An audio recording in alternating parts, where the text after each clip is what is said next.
awe mbega ngomba nje gukora iki ngomba nje guhimbaza Imana mbega iyo Mana ngomba mpimbaze ninde nimushobora vyose ibera hose icarimwe reka hari ikintu rero dukunze kugira mu bisanzwe Imana duhimbaza ntiri kure yacu abantu benshi bakunze kwihenda ukaza wumva ngo Mana ngo turaguhamagaye ucumenga ugiye mu gihugu cyo mwijuru ngo turaguhaye kazina karibu ico ni ikintu kimwe honyene Imana uyihamagara iva hehe.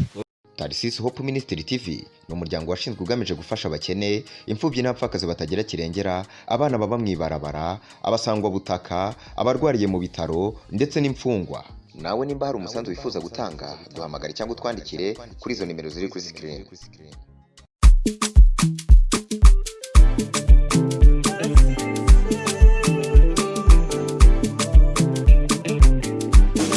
turamukanye itondo cyiza cyangwa se umugoroba mwiza bivanye n'umuntu wese umwanya ashaka kudukurikiranira.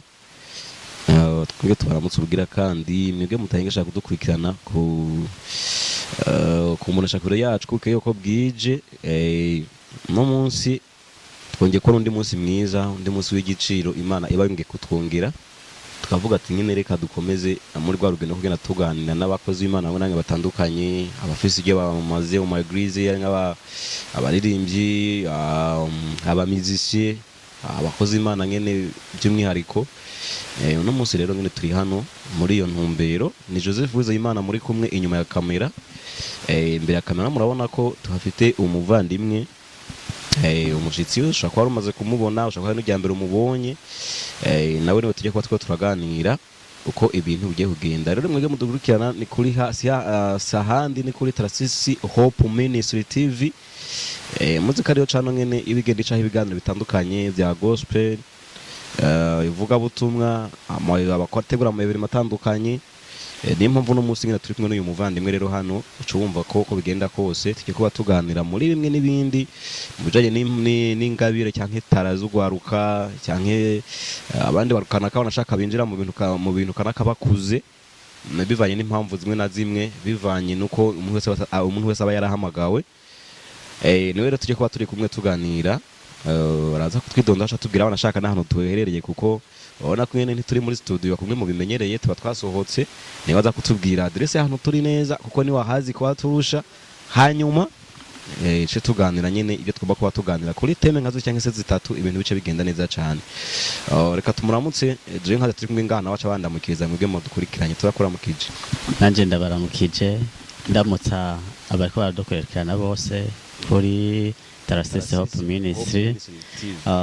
Murakoze cyane, mugire igitondo ciza n'umunsi mwiza mu guhimbaza Imana no kuyitazira kandi. Amen.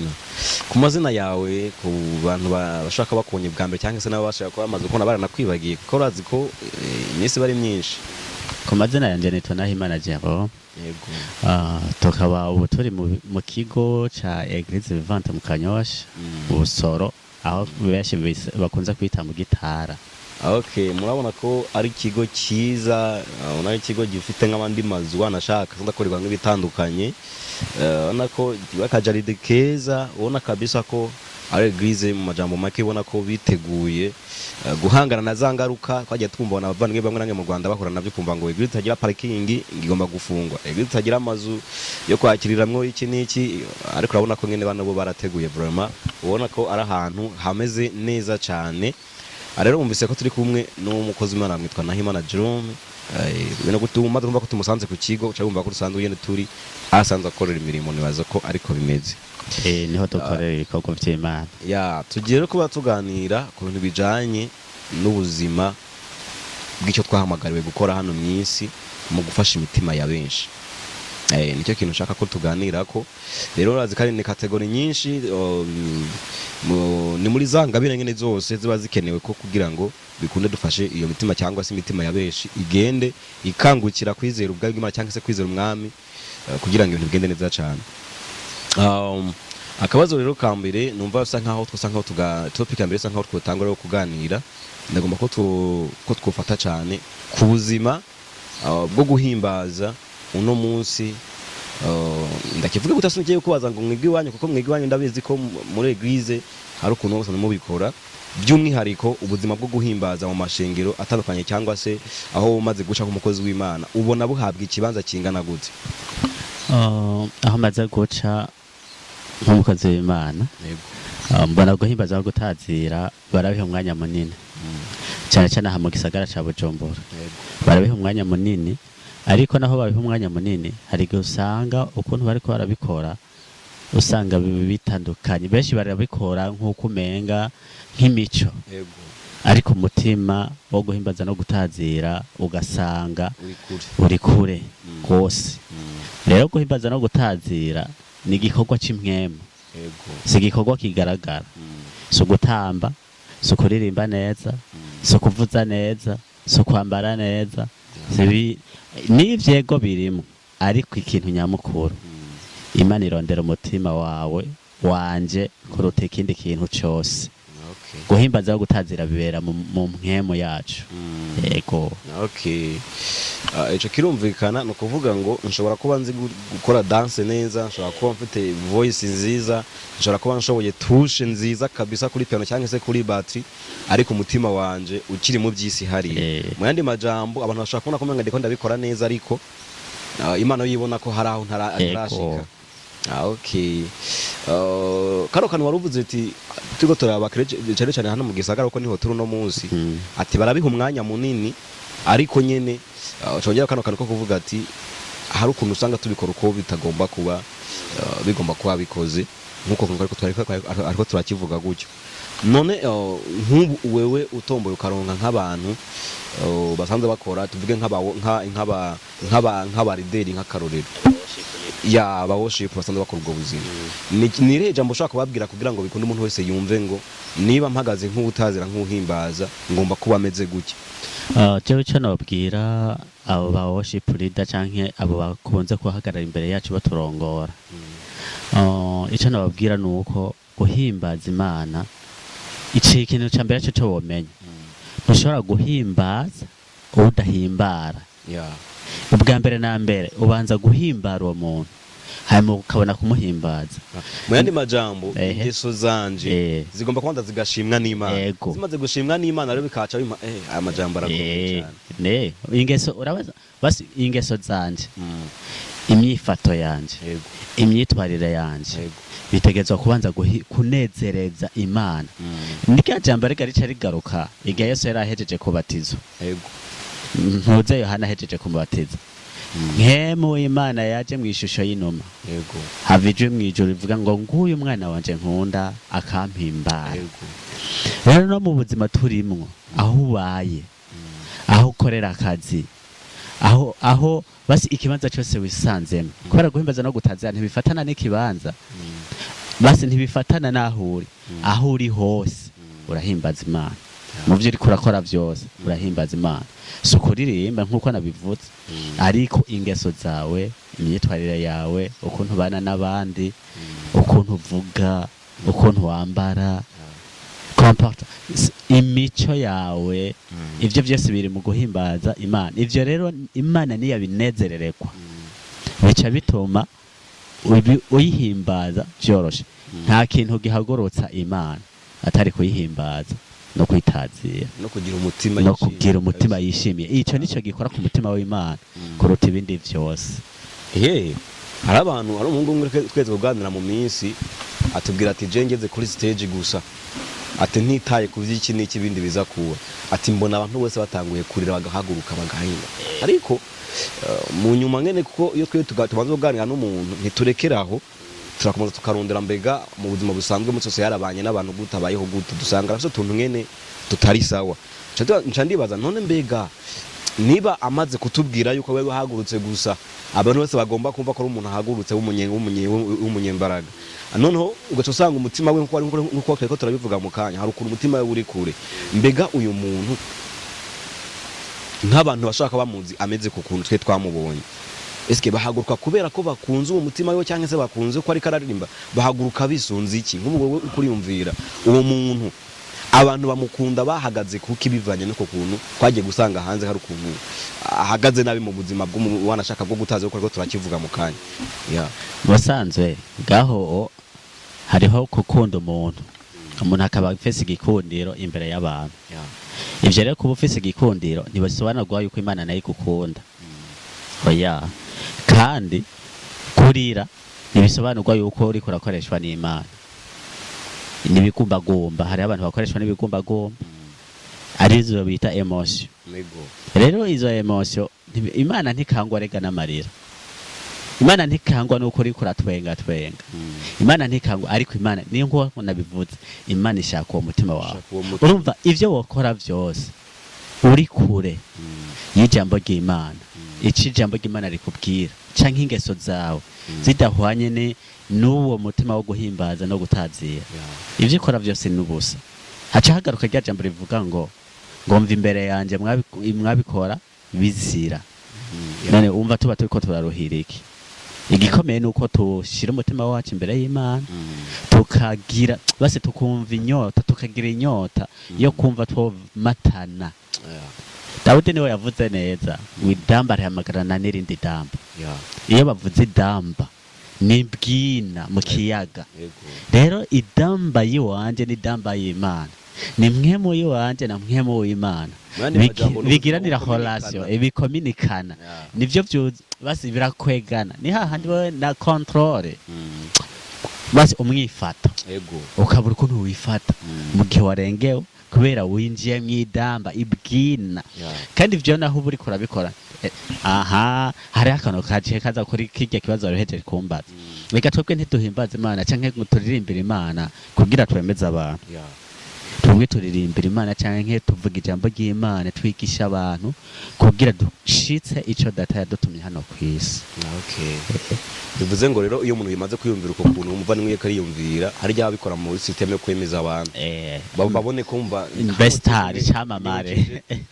Mwe tubwira ati ari ukuntu wewe no muri eglise micro yiwa akoresha atawundi umuntu ayikoza y'intoki agenda yitahanye. Uvuga ngo mubwira ati tugiye kwakira umuririmbyi kanaka, arazana agacomeka microphone ahejeje acomora agende bataba bantu azoza araririmbira muhira rero. Ikibazo n'ingorane mwana majambo kandi tukuye kugira umutima Imana yishimira. Kandi umutima Imana yishimira biva ku kuntu umwe n'umuntu agomba ubona ashaka no kuba yitwara mu buzima busanzwe. Ico kirumvikana kabisa. Ni inama nziza wanashaka ku bantu baba worship cyane kuko ni mwebwe buno buzima baba buraba. Mbega turetse gusa kuba umuworship agomba kuba ari umuntu aza muri eglise akaririmba, mbega ni buhe buzima agomba kubana n'abandi bantu wanashaka no muri wanashaka tuve mu byo hanze yasanzwe akorera akazi cyangwa yirigwa. Mbega mwishengera agomba kuba umuntu agaragara gute? Mwishengera hoho urumva ategezwa kuba icitegererezo c'abandi. Umuntu amuravye akamubonamwe intahe. Umuntu amuravye akumva iyo shaka kumera nkawe. Basi abicitegererezo. Mwishengero haza abantu benshi batandukanye. Haza abafise amafaranga, haza abafise imitima irushe, haza abaremerewe n'ibibazo bitandukanye, baje kumva urya muhimbaza Imana ukuntu abakura mu kibanza barimwo akabashikana mu kindi kibanza. Ubundi bwo guhimbaza Imana ni gutanga ibimazi. Rero iyo umuntu agiye gutanga ikimazi abanza gutanga ibimazi vyiwe akire muhira. Ibimazi tuvuga ni vy'ivyaha, ukabanza kwiyeza, kwihana, kwitunganya ukiri muhira. Hamushitse hano wewe nta kibazo na kimwe bufise.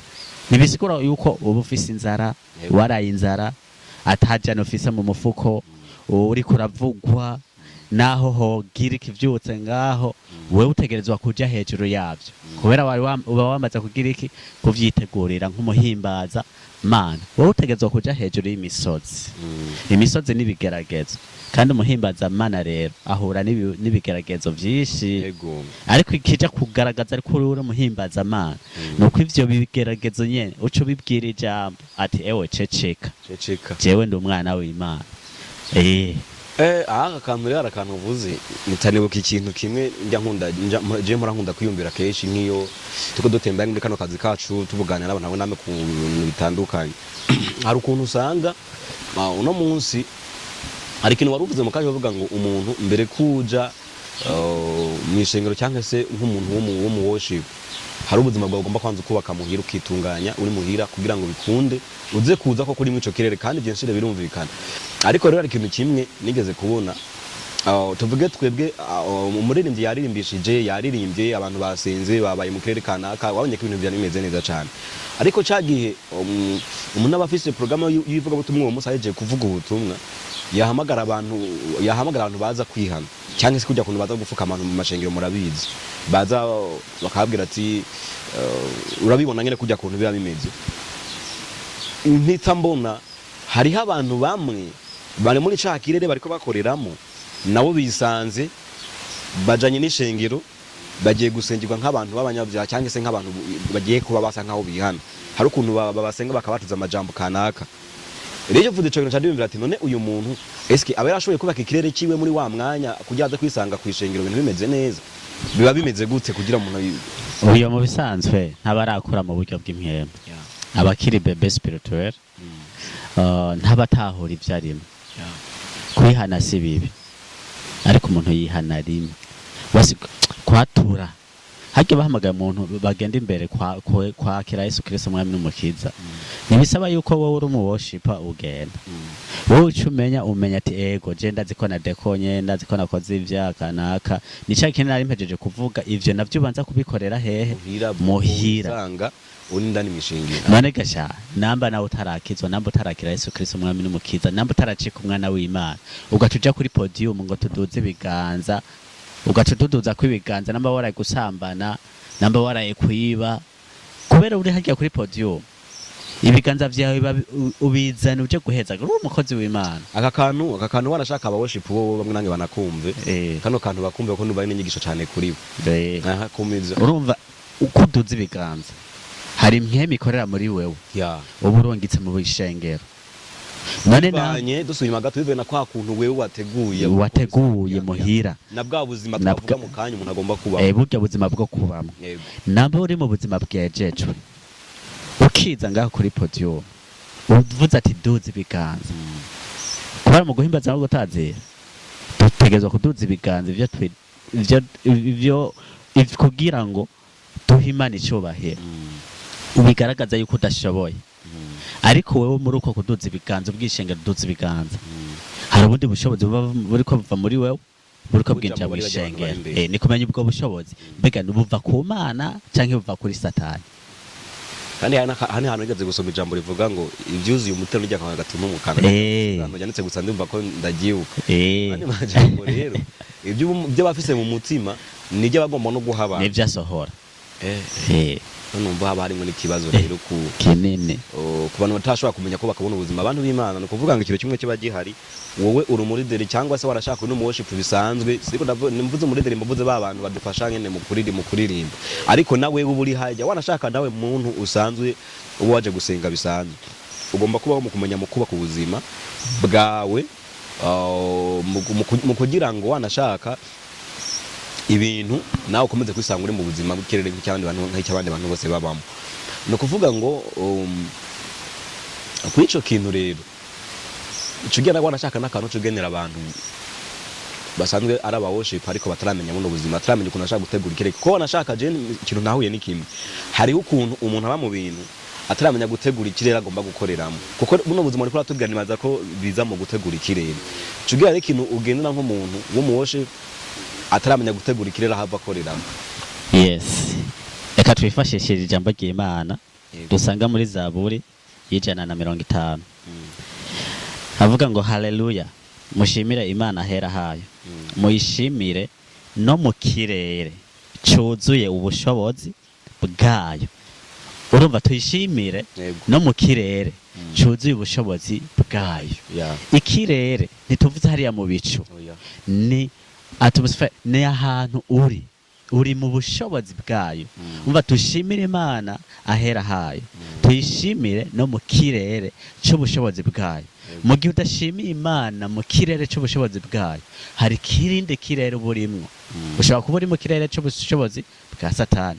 Mu gihe rero uriko urategura kuza kuhimbaza no gutazira tegura ikirere cyawe tegura impwemu yawe tegura ubuzima bwawe tegura ubwenge na ame yawe mbega ngomba nje gukora iki, ngomba nje guhimbaza Imana, mbega iyo Mana ngomba mpimbaze ninde, ni mushobora vyose ibera hose icarimwe. Reka hari ikintu rero dukunze kugira mu bisanzwe, Imana duhimbaza ntiri kure yacu. Abantu benshi bakunze kwihenda, ukaza wumva ngo Mana ngo turaguhamagaye, ucumenga ugiye mu gihugu cyo mwijuru ngo turaguhaye kaze na karibu. Ico ni ikintu kimwe honyene. Imana uyihamagara iva hehe? ugira ihamagara iva hakurya muri Kongo. Imana muri kumwe ni iki kirere rero ndiko cyane ko ari jabe banga Imana ba mu mashimwe y'abana bayo. bivuze ngo rero wewe umaze kuba ufite umutima wo kuyishima, yo kwishima muri gusaba n'abango turaguhamagara, wewe gusuri gushimana kwa Imana iraho nyine. Jewe nzi yuko uhamagara umuntu mu gihe ari kure yawe, kugira umubwire ikintu. Mugo umuntu akwegera nkuko twegeranye je nawe, turayaga dutuje. Rero mu gihe utaramenya yuko Imana muri kumwe, ntushobora kuyiyagisha. Mu yandi majambo, guhimbaza no gutazira. Guhimbaza n'ubuzima banamwe n'Imana, n'ubuzima bwo gusenga. Gusenga naho bisobanura kuyaga niki n'Imana. None kuyaga wumva ari ikintu cyo guhamagara kure, n'umuntu cyo gutora kure, n'umuntu mubwirana papa ndagukunda. Nukuvuga ngo umuntu ashaka kumuha, nukuvuga ngo ni kimwe twe turavuga, reka tukijanishe gutya. Nukuvuga ngo je ndi muhira, bivanye na bwa buzima tubamo mw'isi twese turabizi. Hari igihe ushobora kuba ntabona shaka je tuvuze ibyaha, hari abantu bayumvira ngo umuntu ngo yaribye, umuntu yarasambanye. No, hari igihe mu mvugo zacu gusa twisanga twakozemo amakosa tugatsitaza abandi bantu. Mvuge basi usabye kwawe n'ibindi biba byakozwe birenze. Ujya mwanya ngomba kuva muhira, niko ndikunda gitahura kuno kuntu twakivuga.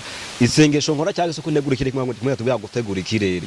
Ibyo nkora cyangwa se ibyo mvuga, mandi majambo mpamagaye Imana mu buzima bwanje ako kanya. Rero ninaza kuza kwinjira muri ryasengesho ndiko ndakora ndiko ndavuga, mandi majambo Imana turi kumwe tuko tuganira bimeze gutya urabona n'uruganira no mandi majambo twabanye turi kumwe. Urabona nkuko uriko urabwira umusheri wawe, uramubwira amajambo meza, sheri ndagukunda, uri kibirengeye. Ako kana uri kibirengeye toba tugiye kure cyane. Uri ubonye sinjyama haruto ngo sinjyama, sinshobora gufungura, sintora itiro, singiriki. Ayo n'amajambo uriko urabwira umwana w'umukobwa muhuye mukuze. Ariko Imana yakuremye yakubumvye, wowe uraguta amajambo yibwira Mana uri mwiza, uri umugira neza, uri umutabazi, uri umukiza. Aho tuba tuko turatazira, basi tugiye mu byo gutazira. Basi uko gutazira gukwegana na ya mpwemo yo kugira iki, yo guhimbaza. Ni hahandi ushaka kurengerwa ugasanga uri kuravuga amazina, kubera iyo umukobwa burya gukweza uramwemera n'ivyo utari kwemera. No mukerero uri kuravugana niyo Mana. Hari igihe usanga uri kuravuga ati yaho Mana we, Dawidi yavuze ngo naravye Imana ndatangara ndareba, ndavuga ngo Mana uri ya abura ararengerwa. Basi urukundo ruri hagati gwiwe ni Imana. None wewe hagati yawe ni Imana, wowe mu worship nanje ndo mu worship, hagati yanje ni Imana. Tubanyemwe ubuzima bwahe. Aya n'amajambo akomeye cyane kabisa. Mbega turayaga, uraronka ayo majambo bwira Imana ngo tuyishimire mu kirere cy'ubushobozi. Uco komeza ngene kanwa ruvuze. Je nabwiye ko ndakunda kugenda cyane. Hariho ahantu ushaka kwisanga kubona abaride abana shaka ugasanga abawoshipa babikora neza ni sawa, ariko bageze ku mwanya wo kwatura ayo majambo rero ukumva kuri podium habaye agacerera amajambo arabuze. None ico je nshinimbira kino kintu. None ko bajya bavuga mu mico abahungu benshi tukunda kuganira mu biganiro bitandukanye kugira ngo kirazira ko umuntu w'umusore ubura amajambo uvuga imbere y'umukobwa cyangwa se imbere y'inkumi. None ni kubera iki je nk'umuworship ashaka kubura amajambo, ntashaka kubura amajambo mbwira umukobwa turi kumwe, ariko wa mwanya nogira mu amajambo mbwira Imana nkabura amajambo mvuga. Erega ikibazo soko yabura, ikibazo no kuticomeka muri yo. Kwinjira muri yo, kwinjira muri yo rero ni Bibiliya. Umuworship adasoma Bibiliya ntashobora kuronka amajambo avuga. N'ivyo aba ariko aravuga aca avuga yimuye yakuye ku bandi bantu. Rero mu gihe uri kuri podium ukabura amajambo uvuga yo guhimbaza iyo Mana, urafise ikibazo. Bari ikibazo kinene curaba wisuzuma. Hego je numva rero ibyo abantu ba worship mu dukurikiye ndabeze ko muhari aya majambo n'ingege mu yakeneye. Wanashaka buri munsi arayakeneye, buri muntu wese mu buzima bwo guhimbaza Imana ntawe byagenewe, buri wese arashobora guhimbaza Imana, ariko by'umwihariko abantu bari muri praise worship nkamwe muza gufasha bajya abandi bantu bisanzwe, numva ko aya majambo muyakeneye cyane kabisa. Mushobora gusa nkaho muyifashisha mu bikorwa bimwe kugira ngo imbere ko uja imbere y'abantu banze umenye ukuntu wewe ugomba kuza nawe ubwawe witeguye. Rimwe na rimwe rero nibaza ko dukomeje kino kiganiro cyacu, nibaza ko rimwe na rimwe n'abantu kenshi baba baturongoye mu eglise bakwiye nibaza ko bagomba gufasha bano ba worship mu kubaha zino nyigisho za buno buzima, ko umenga nacyo nyine wanashaka jeni hari ikintu bise mbona hariho benshi batabikora atari uko batobikora, ahubwo inyigisho bafise ari nke. Nibaza ko rero n'aba baturongoye mu eglise kanaka boza bagira gutya bagafasha mu gufasha abantu kwigeza inyigisho cyane kugira ngo babashe kuba ku buzima. N'ubundi nabo nyene barafise mu ruhara, kubera ubundi bwo utaze guhimbaza no gutazira icarico ko aribwo buzima bugize ishengero. Uca usanga ba worship leader canke abo baturongora mu guhimbaza no gutazira bariko baragira iki, bariko barananiza baririmbye. Ubundi bwo guhimbaza no gutazira si indirimbo zinyaruka, si indirimbo zikwega, si style s'umuziki oyaye, n'ubuzima ni kumenya ati bega guhimbaza no gutazira niki, umwanya wo gusenga, umwanya wiki. Hari abantu rero ucumenga uri kurasenga ngo niko guhimbaza Imana. Ega nabwo kujya gusenga nako nyese uko guhimbaza Imana. Icambere nyamukuru, mbega wewe ivyo uri kuravuga ayo majambo uri kurasenga arikava hehe, ko ari tuguma tugaruka impemu yawe yubatse gute? Hari abantu twafashe gusenga ari yuko ari kamenyere. Ego n'ubuzima bwa minsi yose usanga twibayemo. None Imana ikubona gute? Naho nguma ngaruka yari gikomeye ni kwiyumvira ibindi ko ndakora Imana irabishima. Nambi bishima rero reka ndayihimbaze, reka nkore ico ntegerezwa kugira iki, gukora mu guhimbaza Imana, ndayitwenze ihaguruka iva ku ntebe iryoherwe uyidigadike nayo itadigadikwa. Reka basi mvuga akakantu umuntu yiriko aramudigadika canke umuhaye akantu nk'akambombo ndanyezerwa nkumva yuko ndyohewe, ukoze ikintu kindyohera nanje ntegezwa kuryoherwa. Hari igihe kimwe abantu benshi bakunda kwibesha ukamenga iyo bakubwiye ngo Imana ukuyikoreye kunuku wacha yumvira ko umenga ibyo bintu ntiyari bishoboye, ahubwo nibaza ko Imana ahubwo igomba kurambega twege imitima yacu, igomba mbega yoye igomba gukorana nayo gute suko ibitabishoboye. Okay, nibaza ko rero kano kamo n'aba papa bacu baturongoye mu eglise hari nabo nyene baza barabukuntu bagira gutya bakangurire aba worship cyangwa se abaririmbyi babo bamenye ko buno buzima uko babwubaka cyane mu bantu niko n'abantu mwishengero barushita je niko ndavyibaza barushita kugenda bakura. Bivuze yuko rero uno buzima buraba buri mu Kristo wese, ariko by'umwihariko byahereye kuri hehe, kuri muri ba bantu badufasha kwinjira muri kino kirere. Nibaza ko ico kintu coba ari kiza cyane. Sinzi rero akantu n'akajambo kandi bogenera abantu basanzwe mu eglise, ama eglise usanga afise igisata cyagenewe gukurikirana abaririmbyi gusa. Ona pastor afise ibindi yitaho ubujanye n'integuro zishenga, ariko arafise abantu ngati wewe tuguhaye gukurikirana igisata cy'abaririmbyi muri eglise. Ugaca usanga ariko uyo muntu nyine araho ngene nko murakurikirana, ariko wanashaka bitwi turavuga nta n'umwanya nabiha. Agira ikintu geneye abantu nk'aba bahaye inororerero. Jewe cyo nababwira nuko bokwitaho ingeso zabo. Namburongoye abaririmbyi bogerageza ubigishe kuba icete gisomeka, icete gisomeka, itara abandi babonye, kuba umuco aho ubaye, kuba umuco aho ukorera, kuba umuco basi icitegerezo aho uri hose. Ico ubwo nibwo buzima bwo kuhimbaza no gutazira. Simvuze ngo mbigisha amatravaye, simvuze ngo ego navyo ni vyiza mubikore mubakoresha amatravaye, ariko ikintu nyamukuru mu guhimbaza ni imyifato yacu, ni imyifato yanyu nk'abana b'Imana. Twitwara gute mu bwami?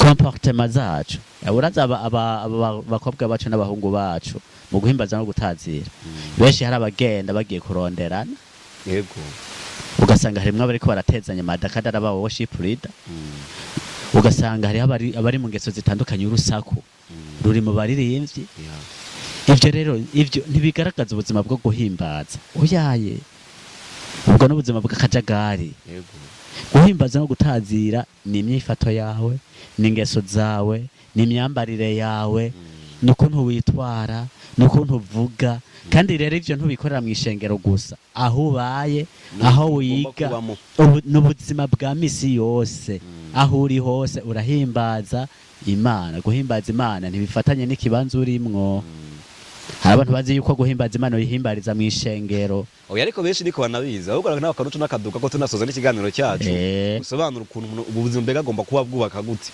kuko benshi baba bazi ko yumva ati jewe ibi byose batubwiye gukora ndabikora ari uko dimanche igeze cyangwa vendredi cyangwa bivaye n'umunsi kwishengero wanyu musanzwe muterana kavuga ngo jewe nzobikora gutya nisunzira guhimbaza n'ubuzima bwa misi yose ntibugira isaha umunota ku wundi segonde ku yindi isa ku yindi bakumve kabisa bakumve ubu uri kurahimbaza iki Imana kuja kuyishengero nivyo ni bwa buzima buba kuri muhira ugiye guhuza n'ubundi yabwubakiye muhira mugaca mubifataniriza hamwe bica bigira ni ca kirere rero c'ubushobozi bwayo tuba tuzanye hamwe ikirere canje n'ikirere cawe n'ikirere c'urya twacubakiye mu buzi bwacu aho tubaye mu miryango rero tuje gukoranira hamwe tushize inkomezi hamwe tuje gutangira ibimazi hamwe rero ivyo nibwo nico kirere c'ubushobozi rero mu gihe hari ikirere c'ubushobozi rero ni hahandi muzoririmba indirimbo imwe ubugwaye ikivyimba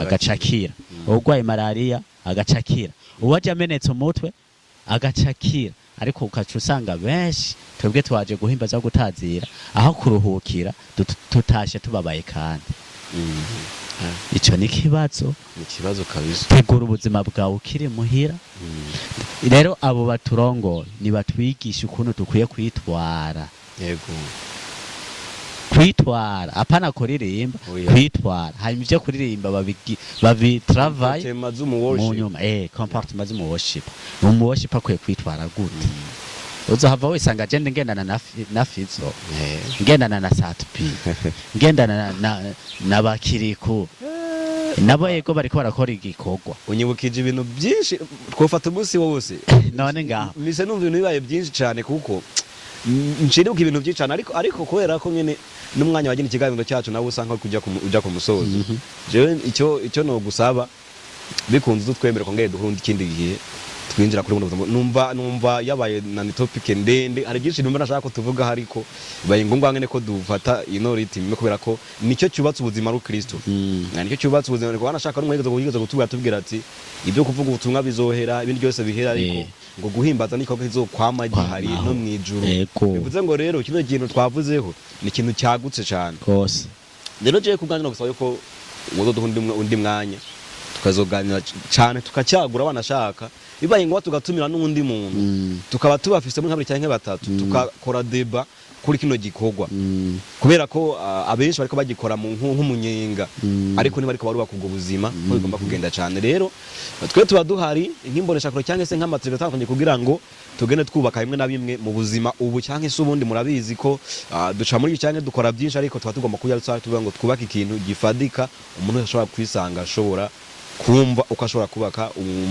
ubuzima bwiwe by'imyizerere yiwe nk'umuntu wese yizera Yesu Kristo nk'umwami n'umukiza ndetse kamagarirwa guhimbaza no gutazira rero reka tugarukize hano byari byinshi reka ndagusaba ugira akajambo kamwe gusa mu munota umwe wegenera abantu banyotewe kuba muri buno buzima ariko badafise uko bashobora kubaka ubwo buzima hanyuma cyo tugana ku musozo cyo cyo babwira si kinini cyane nibareke idamba rihamagara n'irindi damba imhemu yawe igirane imigenderanire na mhemu w'Imana uko niko guhimbaza Imana iduhezagire cyane murakoze cyane cyo bibutsa akazina izina ni Nahimana Jerome ko nsanzwe nibera ngaha nyene mu Kanyosha nanje ndi muri uwo mugwi wo guhimbaza Imana no kuyitazira n'izaburi narayikoze ku indirimbo yarasohotse twarayikoze niyo mpamvu nafashe kuyifashisha naho tutayisomye yose kumbura ikindi gihe tuzoyikorerako kubera umwanya wabaye muto.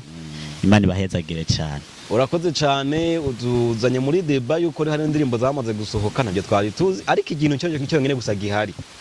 Je nagusabye ko ikindi gihe tuza tugahura tukaganira, nashaka tuninjire no ku buzima bw'umuziki bw'indirimbo zanyu mwamaze gusa nkaho mukora, tuninjire no ku bindi bitandukanye kandi ibintu bizogenda neza. Ndabizi ko ni byinshi cyane muri buno bwami bw'Imana mukora, nta hagazeho ngo ngarukane cyane kuko ino deba yabaye ndende cyane, ariko ndishuri neza ko mu gihe kanaka tuzofata umwanya tukabiganiraho kandi tukabyagura, kandi wewe uzo uri kuradukurikirana bizogenda neza. Cyo tugusaba gusa kanda subscribe, hamukore comment, hamukore share kuri channel yacu ni Trasisi Hope Ministry TV. Ibintu bigende neza cyane, hame bizokurikira byose uzohora ugenda ubironka. Tujye kuba dusanga nkaho turatembera tuganira n'abantu bo mu worship atandukanye, nawe ushobora kuba wifuza ko gutemberera. Nimero ngiyo nyandikira je Joseph Demana, ariko turavugana ni kuri 60 991 949 32 mu kirundi bijya bikunda kuncanga nk'ukuntu 60 991 949. Nimero cyo kuri screen zawe utwandikire, irakora kose yaba kuri WhatsApp no kuri apeli isanzwe, hama nawe tugutemberere kugira ngo dukomeze gusangiza abakeniye buno buzima bwo guhimbaza Imana no gutazira Imana, ibintu bigende neza cyane. Yamaze kutuza katubwiye ngo bye bye, wewe wadukurikiranye, Imana kugire neza mu kazi kawe kamisi yose uri kurakora, bigende neza kandi Uwiteka akomeze akurinde, akubera inyishu mu bibazo ucamo, akubera igisubizo muri byose naho se mwarahezagiwe. Bye bye. Trasisi Hope Ministry TV ni umuryango washinzwe ugamije gufasha abakene, imfubyi n'abapfakazi batagira kirengera, abana baba mwibarabara, abasangwa butaka, abarwariye mu bitaro ndetse n'imfungwa. Nawe nimba hari umusanzu wifuza gutanga, duhamagare cyangwa utwandikire kuri izo nimero ziri kuri screen.